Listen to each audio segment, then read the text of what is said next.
How are you guys doing? Welcome to another episode of JKP Podcast. Today I have a special guest by the name of Decovan. He is a father, he's a coach, he's a trainer, and he has his own podcast, Be the Impact. Thank you for coming on to the episode today. Man, thank you for having me.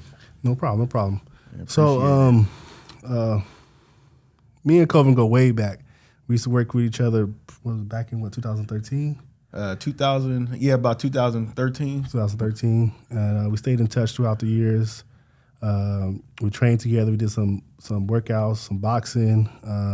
His wife is a photographer, so we did some stuff with his wife, working with her and the camera and stuff like that. So we stayed in touch throughout the years. Yeah, I was on his podcast, like I said, Be the Impact, and maybe he kind of influenced me to start my own podcast. After that little talk we had, it was pretty cool going through that. Yeah, that's when you was talking about you were shy. Like, I don't like to really talk. No, I am shy.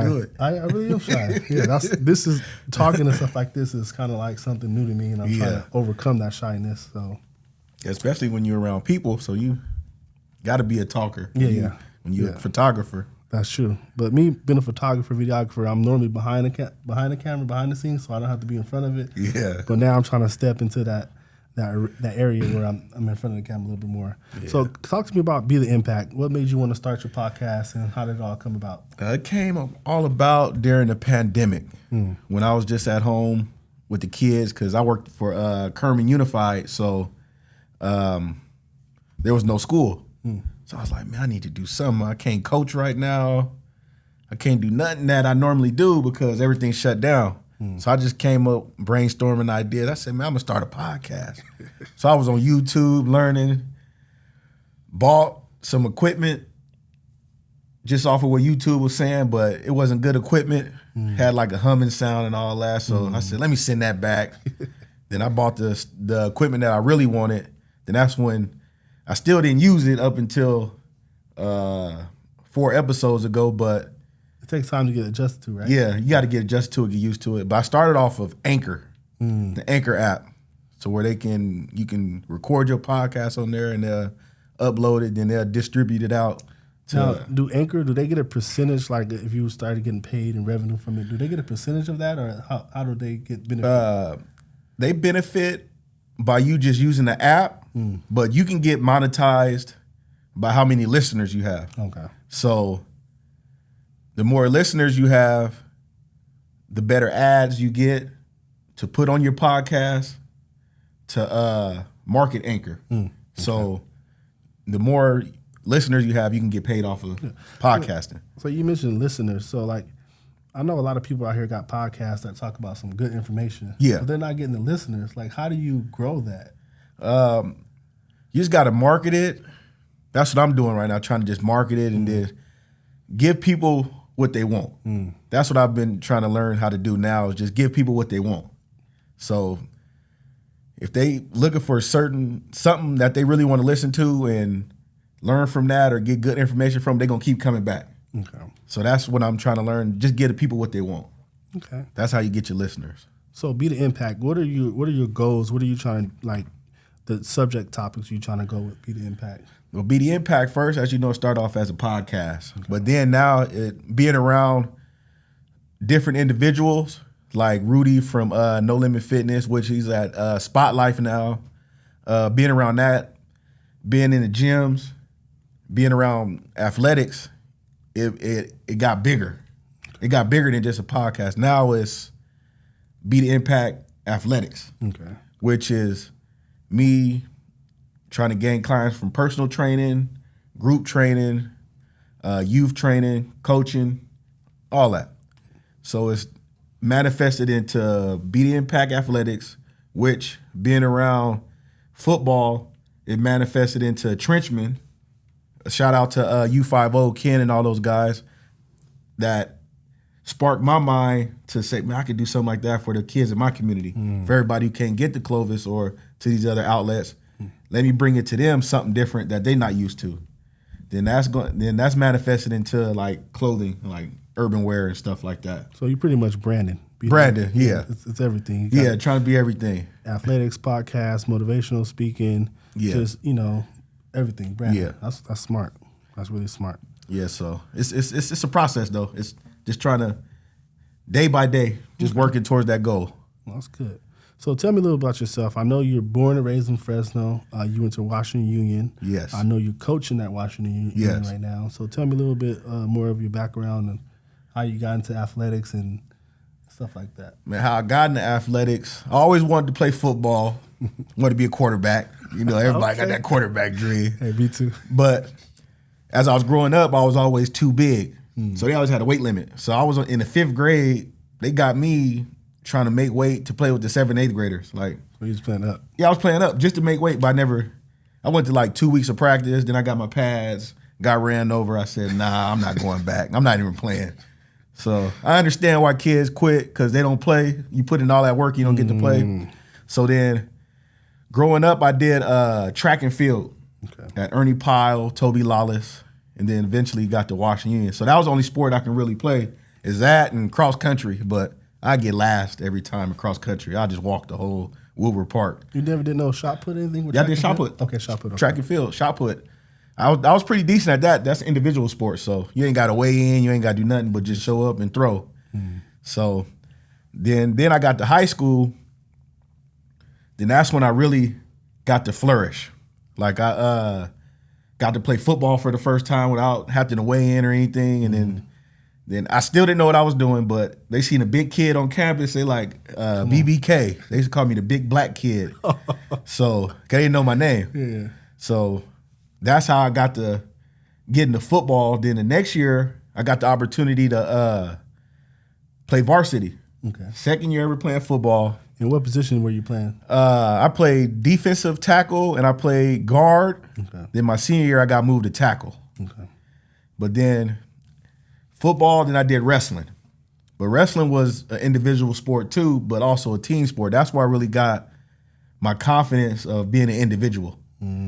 That's where the OBK persona came about. Because I always wanted I had dreams of going to the Olympics. So I flipped the BBK and turned it into the OBK, the Olympic black kid.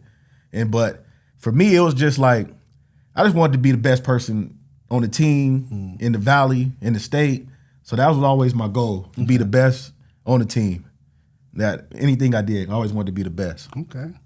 Yeah, I never wrestled, but I heard a lot of people wrestle, and it was like really, really like fun doing it. Yeah, it's the matches are fun, the winning is fun, but the preparation, it's on a whole nother level. Is it like boxing or? It's a little bit different from boxing because, so say you got a lot of kids on your team that got to make weight. They're going to have the heaters on in the wrestling room. So it could be 100, 120 degrees inside that wrestling room, maybe hotter than that. I don't know. I'm just probably Everybody got to cut weight. everybody got to cut weight. If it's a make weight practice, it ain't gonna be no water for an hour and a half. You just moving for a whole hour, just moving, grappling, conditioning. And you get more tired quicker when you're grabbing and wrestling. Yeah. Yeah. That grappling is a whole nother monster. You learned a lot about yourself in wrestling though. Yeah. But which can translate over to other sports like football, baseball, track, because you already took yourself to the limit. So you already know what your body can do. How you can push it too. Yeah, how you can push your body and just go to places it ain't never been before. That's good. That's I didn't know that. Yeah, it's and I tell a lot of kids, man, if you want to be a great football player, if you want to be a great linebacker, safety, D lineman, you got to wrestle. That helps with tackling too. Yeah, it helps. Yeah. That's why it's a defensive sport. A great offensive lineman, you got to wrestle. That's what's going to get you to the next level. That's smart. So tell me how you got into coaching football. What made you transition into want to help the youth and stuff like that? Go back to your high school and coach. What makes you transition into coaching? I got transitioning to coach. I always wanted to coach, but I never had the time working for the group homes. I always worked the swing shift, so that's when the practices are. So then something happened. I didn't work for the group home anymore. Then I got that call like, oh, y'all got a position open. So I had an interview. They said, yeah, we'll take you on. So I started coaching the freshman team at Washington Union back in 2014. So that's what got me started in football. I knew a little bit about football, the basics that I learned, but over the years, like just putting in my 10,000 hours, it got me to where I'm at now. Now, do you feel like that you coaching is what you really want to do, and as far as job wise and stuff like that, and like kind of push you to go to where you wanted than working a typical 9 to 5 and working these hours for somebody else and stuff like that, not really been happy. Do you feel like you're more happier coaching than you were at a desk job? Yeah, I'm more happier coaching because it's something that I love to do. And shout out to my guy, John Bonner. He told me this quote, man, I live by this quote. Find a job that you do for free and make it your career. That's a good quote. And I've been coaching for free. Like working at the group homes, we're doing like all the sports and stuff on the side. That was for free. Like I coached my daughter's softball team. That's for free. Like it's a lot of stuff. Like I coach youth football. That's for free. There's no money in that. So don't they get like stipends and stuff like that? For high school, you do. For not for youth. Youth, they don't get paid. So all that's volunteer service. All that's volunteer. So shout out to all the youth coaches out there with volunteering. I didn't know. I thought people was getting paid. No, you don't get paid for you only get paid for high school sports. No youth to get paid at all. No youth coaches get paid. I did not know that. So wow, I'm thinking they getting paid or something. No, you're not getting paid. So that's when you love it. But I found out coaching the youth is where I got to build my skill set. Build how I approach the game and how to develop players is on the youth. Because when you get a youth football player, they don't know anything. They just out there. Parents probably want to see their kid play football, so you try to turn them into an athlete. Because a lot of them, I started coaching youth when they were 6 to 8 year olds. Okay. So that's the toughest group to coach. Because sometimes they don't want to get in the game. They don't want to. They just parents making them play. But as the years went on and developing them, like our teams start getting better and better. We start competing, beating teams that we normally shouldn't beat because they're probably better than us. They got more kids than us. But that translated into them finally winning the championship in 2021. That's good. For the Tri-County Youth. Oh, wow. But it started in 2015. Yeah, it took some time. It took some time. They got it. Yeah, it took some time for that one. Okay. But now the first group I started coaching are now sophomores. Okay. Then those other guys are freshmen. Sophomore in high school, correct? Sophomores in high school. So you're at the Pop Warner stage and you're at the high school coaching? I'm not coaching Pop Warner anymore. I'm taking some time off. Okay. Yeah, so now I'm just doing varsity at Washington Union for the O-line, D-line, or the defensive line. So that's what I'm doing now. I want to enjoy my son play. So, he's in high school already? No, he's in youth. So you don't want to coach him? I don't want to coach him. We mesh because the expectations. I tell him, man, we got a new motto, man. The work got to match the goal. Yeah. You can't tell me you want to be this, that, want to go to NFL, you want to do all these great things, but the work not matching what you're doing. I think that's a good topic right there. Dads coaching their sons. Like, I played Pop Warner, and I had teammates who their dad was the coach. Yeah. Sometimes it worked out, sometimes it didn't. I think it's too much pressure. It's pressure for both. But I've noticed the dad's going to ride his son a little more because you expect more. Because if the kid doesn't perform, there's going to be a lot of questions in the stands. Why is his son? Why is his daughter in the game? Then that's when the term "daddy ball" comes. That's like, so you have to perform above and beyond and give everything you got. So it throw all those questions out of it. Because that's the biggest thing is daddy ball. You got a lot of coaches, youth coaches, out there just coaching for their son, just to get their son or daughter in a premier position. Yeah, because I feel like right now, I kind of steered away from football, even though I've been playing my whole life. Yeah. And people ask me to come out and coach all the time. I know I asked you to coach. I always deny them. But it's like I know when one of my sons start playing, I think I'm going to go out there. Yeah. Not, going out there because I want to coach my son. Yeah. But I want to go out there to make sure that he's not, nobody's doing him wrong. Yeah, and people are not doing favoritism because I want to be out there and make sure he get his opportunity that he deserves. Yeah. Whether he's good or not, but I just want to make sure he can be in a position that I know that, he can, excel. So yeah, and that's my thing. Like my son's been playing since he was 6. I coached him 1 season. That was his first season ever playing because I moved up with the kids that I first started coaching. Because I never wanted to be that guy, oh, he's playing favoritism to his son. He's playing favoritism to And it his happens. daughter. I think it happens. Oh, it happens. Trust me. You got to separate from you being a father being a father and a coach. Those are two different roles. And sometimes, I mean, some people can do it, but sometimes it's hard to do both. It's hard. It's hard to do both. I usuld tell him, man, I'm coach out here. I'm not dad. I'm coach. And then he probably like, Dad, coach. Talk to you guys. But it has its pros and cons. So you just have to find balance with it. But I noticed with my daughter, we bump heads a lot because I want everybody to give it all at practice. Yeah. Because if you can't give it to me all at practice, you darn sure ain't gonna give it to me all in the game because you practice how you play. Yeah. So if you're going through the motions, this and that, it's gonna translate over to the game. So that's how my motto: you practice the game. Practice is gonna be harder than the game. So when we get to the game, it's gonna be easy. It's because you in train. This is what you train for. Yeah, you already know what to do. Yeah, you already know what to do. Situation comes. So yeah, that's cool. Okay, so while we're on the subject of sports, I see that you're a Cowboy fan.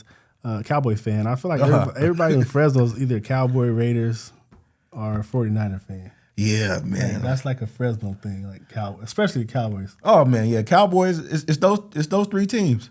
So growing up in elementary, it was only me and this other guy. Man, we defending the Cowboys every day at school. Man, it was all Niner fans and probably a few Raider fans. You have to fight, or y'all just we couldn't fight. Just arguments. Like, man, that's where I learned my debating skills. And you gotta stand by what you believe in, because just by being a Cowboy fan, because man, it was a time, man, 2007 to probably 2010, man, I had some hard Sundays. they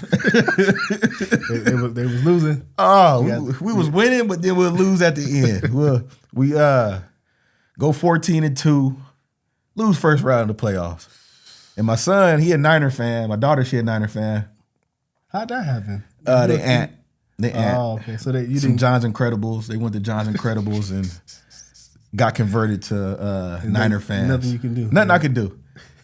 But I did have my daughter in the pink Romo when she was younger, but I still send her the pictures like, don't forget where you came from. But it's like I like to see my kids happy, so when they win, it's like, okay, man. But my son, he doesn't know how to win. He's not a good winner because he likes to rub it in. Like all Niner fans. They still do a little too much. Oh, they too much.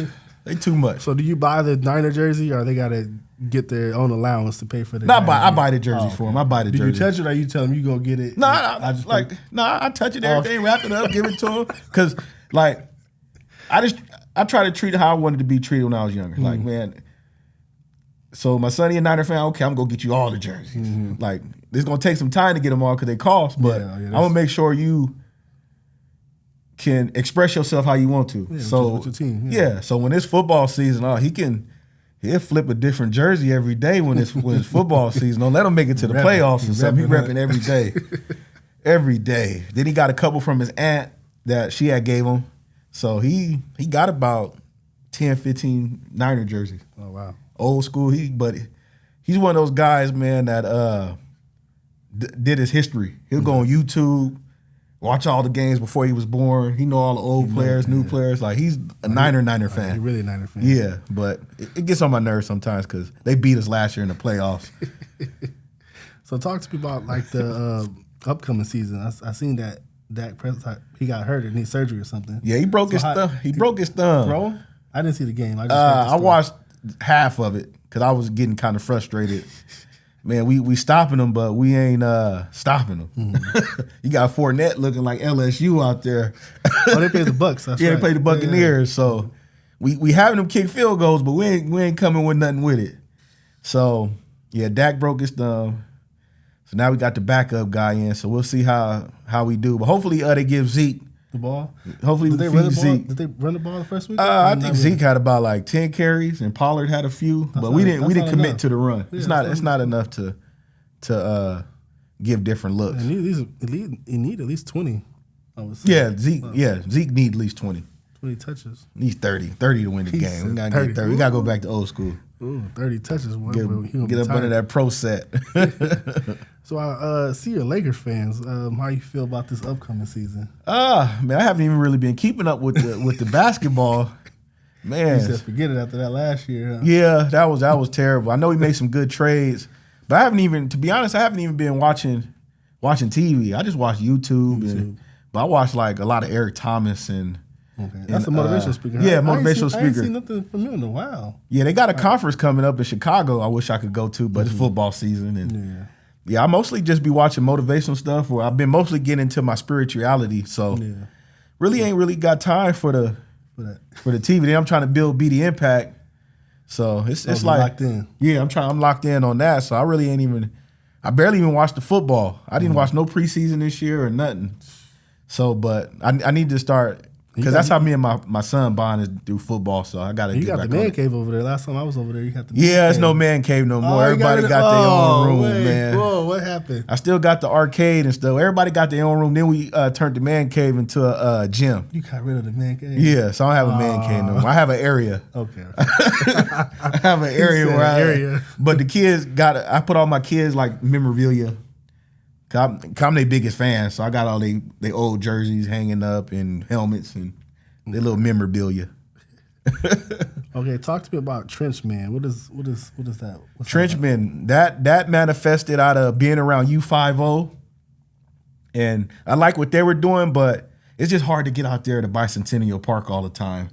That's way out there, right? Yeah, it's way out there, and then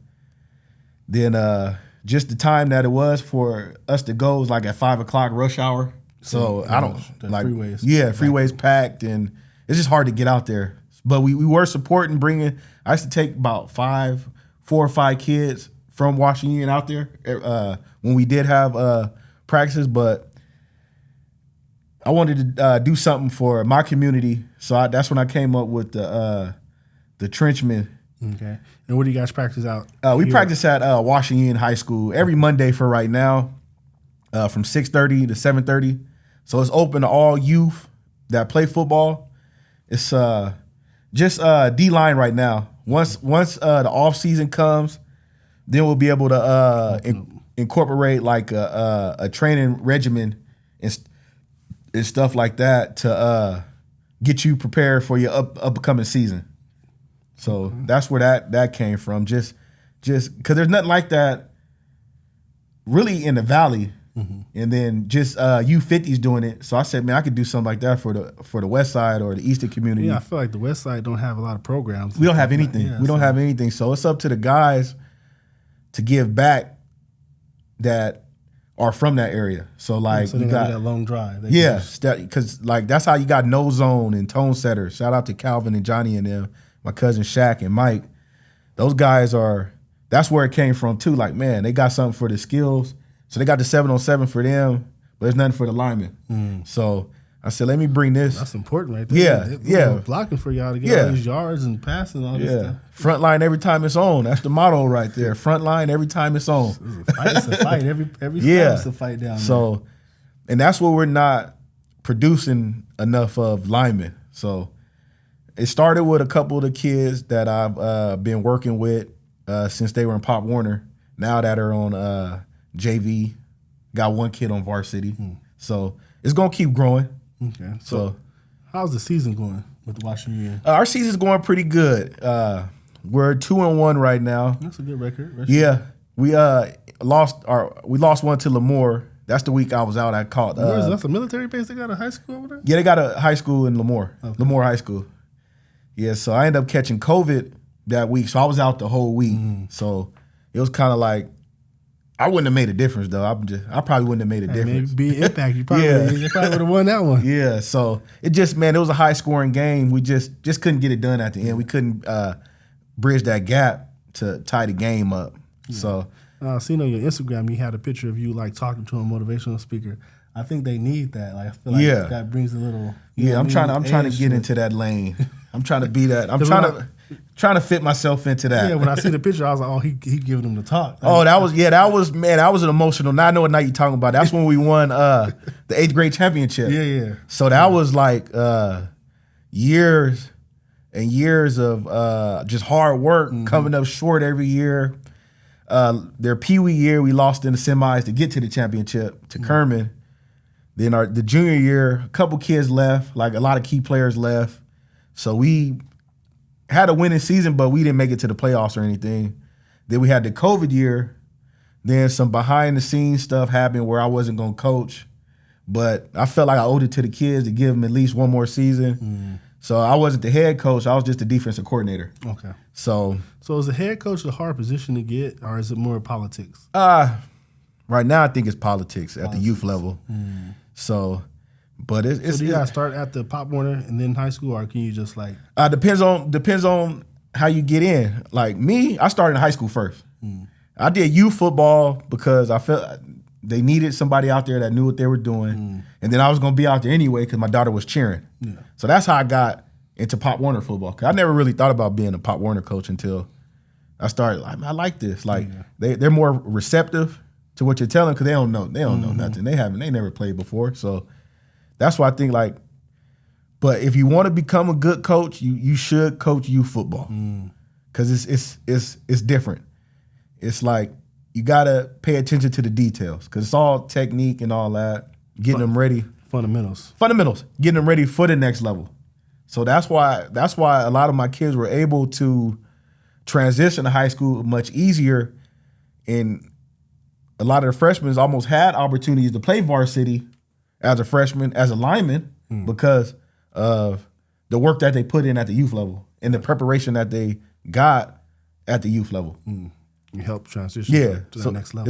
It was like a extra JV season to transition to high school. It was like a transition season. So, okay, one last segment. I want to talk about a little bit of music. I see you're a Nipsey Hussle fan. Oh yeah, there's a recent death that just happened. Yeah, with R&B or P. What's the guy name?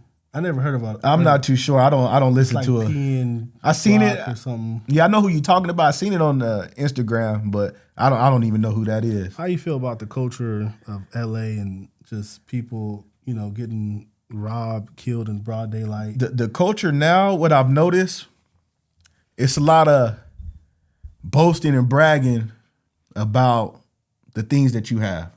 That's what Instagram has kind of turned into. That's what hip hop has turned into. It's turned into braggadocious, like not like in a good way. It's like some of the stuff like it kind of make you feel bad about yourself. Like so you start questioning yourself. So that's when the mental health come in because it's like I'm not living this way. You got females, regular girls trying to alter their body so they can look like these hip hop rappers and just Instagram models. It's not real. We're not getting real.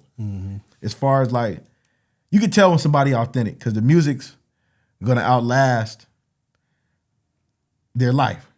So like Tupac, you got Biggie, you got Nipsey, you got like Big Pun. Like the music is still going even though they're not here no more. Like with Nipsey's legacy, that's where Be The Impact kind of came from too. Just wanna give back to where I came from, get back to the community that kind of gave me my identity. So now I'm living out my purpose through the community that gave my identity. So I'm giving back.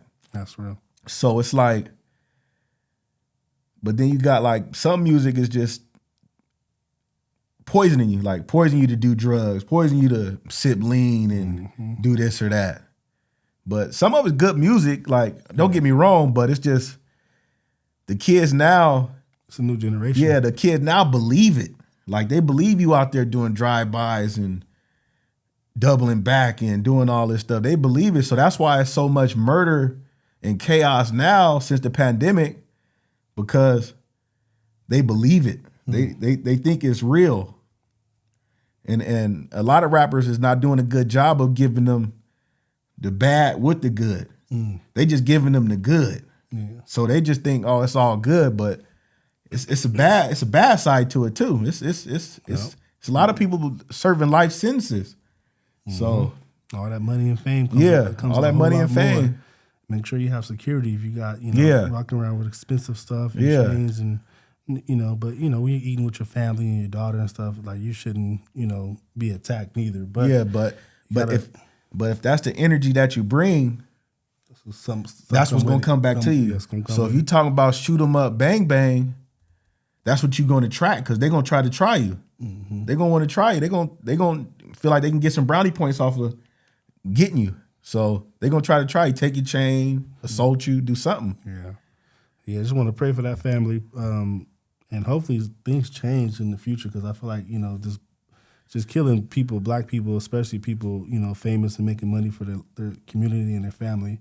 Hopefully it's a change, and we can figure out something that's The music got to change. That's what's the issue is the music. That'll be a hard part to change. Yeah, the music. because that's what sells, and that's what the executives want. They don't want them conscious records. They want them. Give us some more of that shoot 'em up, bang bang, that lean sipping. They getting life insurance on them too. Yeah, they're making money at the end of the day. they getting money. They're gonna get paid regardless. So they're gonna get paid regardless. But yeah, I know you gotta do some drop off, or you gotta do some pickup today, and I gotta hop on a Zoom call. This is just a quick little podcast. Of course, we're gonna have you on the part 2. We're gonna maybe go a little bit longer, maybe go about an hour or something. Okay. But I just want to thank you for coming to the podcast, and I appreciate you for inviting me to your podcast. Oh yeah, when you appreciate did, that was cool, man. I had a little good appreciate talk you giving over me there. your time. Yeah, no problem. So again, this is Decovan. We're gonna. Where can they find you at? Where can they? You can find me right now on Instagram at bti.athletics on Instagram. And then if you want to listen to the podcast, just type in Coach Sconyers on either Apple or Spotify, or you can download the Anchor app, and then you can listen to me from there too. So those are the ways you can find me, is on those 2 platforms right there. Yeah, thank you for tuning in. See you guys next episode. Thank you.